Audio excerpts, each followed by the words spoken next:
Par exemple, quand le gouvernement américain est autorisé par Macron à racheter les turbines nucléaires qui faisaient la force de frappe française et les centrales nucléaires françaises, eh ben, ça veut dire que maintenant, si on veut, par exemple, mettre un sous-marin nucléaire en mer, il faut demander la permission à General Electric, donc aux États-Unis.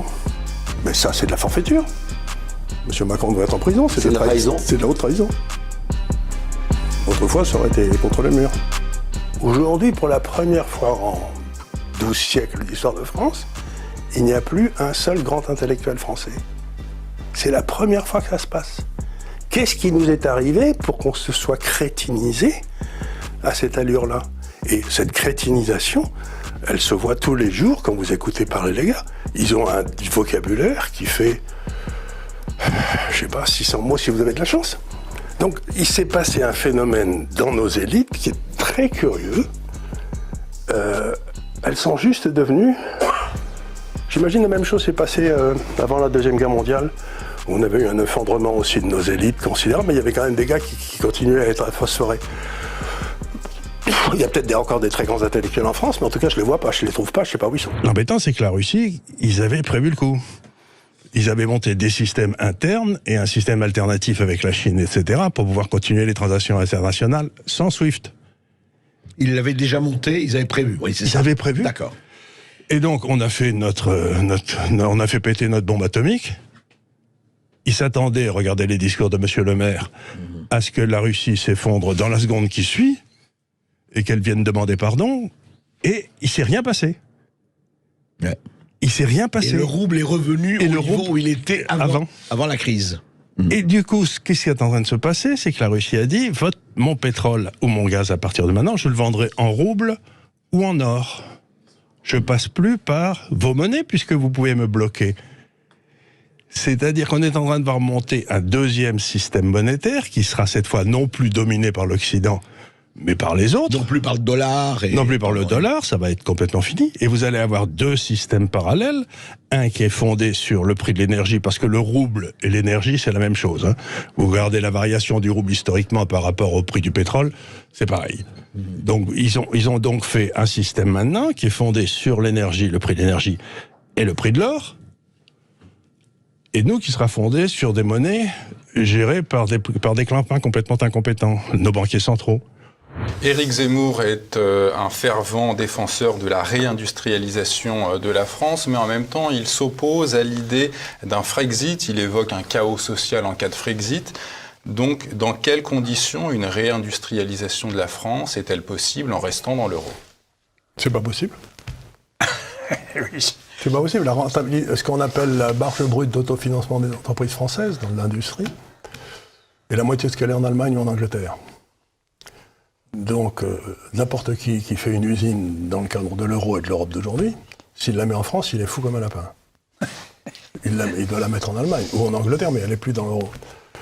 Elle n'est plus dans l'Europe. Donc, grosso modo, si vous voulez, c'est, encore une fois, je sais pas, j'en ai pas parlé avec M. Zemmour, mais la réalité, c'est que vous ne pouvez pas vouloir une chose et son contraire. On ne peut pas rester dans l'euro et agir sur d'autres leviers pour permettre cette réindustrialisation. Il faudrait que la marge brute d'autofinancement des entreprises françaises double, ce qui suppose qu'on coupe les transferts sociaux de 30 ou 40%. Beaucoup travaillent avec Soros. C'est un trader de génie. C'est-à-dire que son approche des marchés financiers est prodigieusement efficace. C'est vraiment le plus grand trader de l'histoire. Donc il a fait une énorme fortune, qui se compte certainement au-dessus de 100 milliards de dollars, ce qui est énormément d'argent. Et quand j'allais le voir, donc il y a 30 ans ou 40 ans, si vous voulez, je sortais de chez lui, j'étais absolument vidé, parce qu'il vous disait jamais ce qu'il pensait, mais il vous posait des questions, et il allait jusqu'au moment où vous ne saviez plus, quoi. Je veux dire, donc vous sortiez, la plupart des clients, ils attendent tranquillement, vous leur expliquez, et puis ils vous embêtent pas trop. Lui, c'était le scalpel, quoi, c'était tuant. Mais je crois fondamentalement que c'est un homme, je vais employer un mot, méchant. Il cherche à faire le mal. Le but de Georges Soros, c'est d'essayer de faire croire qu'il est un grand intellectuel. Or, c'est un porte-avions en moteur de Vespa. Il ne l'est pas. Il n'est pas intelligent. Mais ayant gagné énormément d'argent, Il a des idées, comme nous tous, de ce qu'il faudrait faire dans le monde, qui, à mon avis, sont fausses, sont pas bonnes. Et il utilise cet argent qu'il a gagné pour influencer les choses, pour montrer qu'il avait raison. Donc c'est un cas d'un gars qui a gagné trop d'argent pour son bien, quoi. Et pour le nôtre.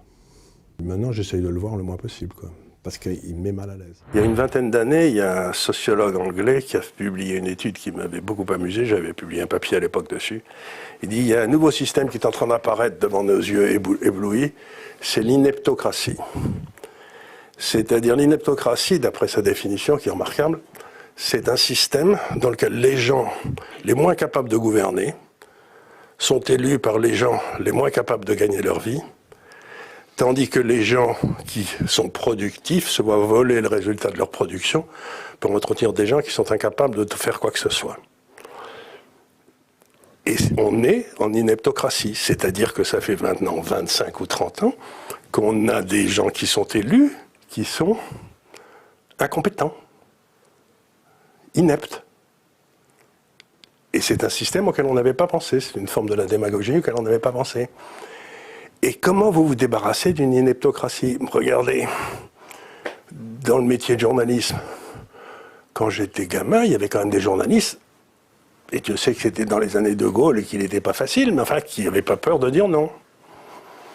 Mais moi, je suis stupéfait de voir à quel point maintenant, vous avez un incident au Stade de France, où il y a des gars qui se font casser la gueule, et on nous explique que c'est la faute des Anglais.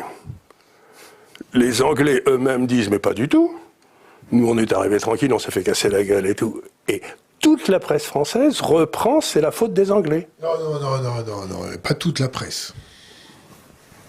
Il y a dû avoir valeur actuelle. Essentiel. Il y a dû avoir valeur actuelle, mais sinon, c'était la faute des hooligans anglais. Moi, personnellement, si vous voulez, j'ai toujours pensé que Macron était bête. Ah, pourquoi?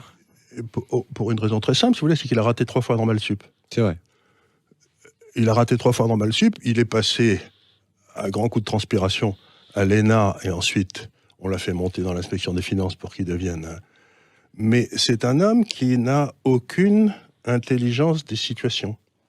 C'est-à-dire que il est juste... un but de sa personne.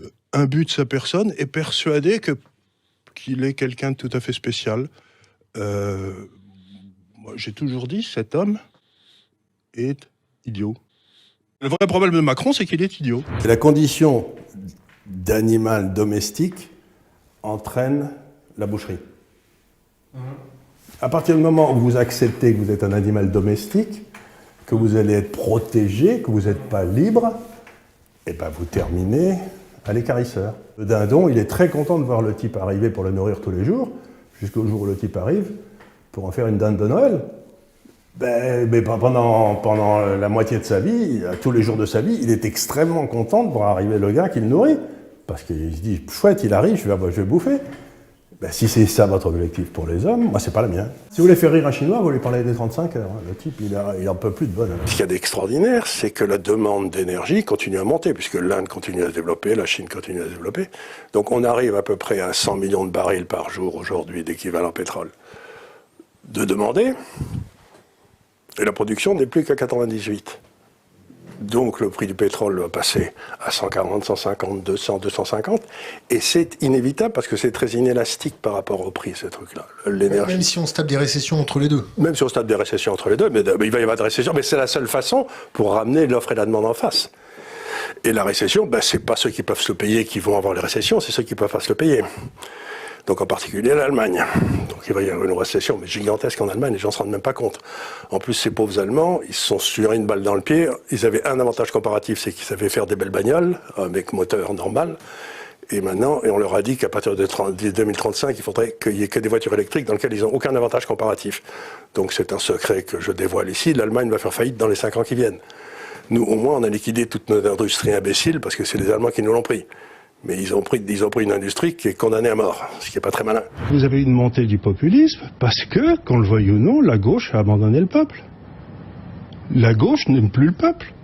C'est tout à fait évident. Aimer le peuple, c'est pas être clientéliste, c'est simplement lui donner sa chance.